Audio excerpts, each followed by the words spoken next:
जब हजरत मोहम्मद सल्लल्लाहु अलैहि वसल्लम ने ताइफ के लोगों को दीन की दावत दी तो उन्होंने कैसे आप सल्लल्लाहु अलैहि वसल्लम पर पत्थर बरसाए और आपको जख्मी कर दिया। ये उस वक्त की बात है जब मक्का में मुसलमानों पर बहुत सख्त वक्त आया हुआ था। कुरैश उन पर जुल्म करते थे। हुजूर सल्लल्लाहु अलैहि वसल्लम ने ताइफ जाने का फैसला किया। वहां बनु सतीफ कबीले के लोग रहते थे जो बहुत ताकतवर और अमीर थे। आप सल्लल्लाहु अलैहि वसल्लम ने अपने आजाद करदा गुलाम हजरत जैद बिन हारिसा रजी अल्लाह अन्हु को साथ लिया। हजरत जैद आपसे बेटे की तरह प्यार करते थे। आप ताइफ पहुंचे तो वहां बनु सकीफ के 3 भाई सरदार थे। हुजूर सल्लल्लाहु अलैहि वसल्लम पहले उनके पास गए क्योंकि वो सरदार थे। अगर ये इस्लाम कबूल कर लेते तो बाकी लोग भी कबूल कर लेते। आपने बहुत प्यार और नरमी से उन्हें इस्लाम की दावत दी, लेकिन ये तीनों भाई बहुत बदतमीज निकले।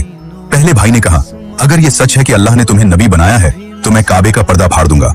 दूसरे भाई ने कहा कि मैं तुम्हारी बातें नहीं सुन सकता। तीसरे ने कहा कि मैं तुमसे बात ही नहीं करूंगा। आपने उनसे कहा कि अगर तुम इस्लाम कबूल नहीं कर सकते तो कम से कम मेरी बात को छुपा कर रखना ताकि मक्के वालों को पता न चले। लेकिन ये बदबख्त लोग खामोश नहीं रहे। उन्होंने पूरे शहर में ये बात फैला दी। उन्होंने शहर के आवारा लड़कों और बदमाशों को इकट्ठा किया। उन्होंने उन्हें हुक्म दिया कि जाओ और उस शख्स को शहर से बाहर निकाल दो।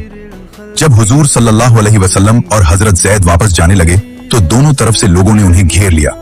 ये लोग 2 कतारों में खड़े हो गए और पत्थर मारने लगे। हुजूर सल्लल्लाहु अलैहि वसल्लम के सर पर पत्थर लगे, आपके चेहरे पर पत्थर लगे, आपके जिस्म पर पत्थर लगे, लेकिन सबसे ज्यादा पत्थर आपके पांव पर लगे। खून बहने लगा, जूते खून से भर गए। हजरत जैद आपको बचाने की कोशिश कर रहे थे।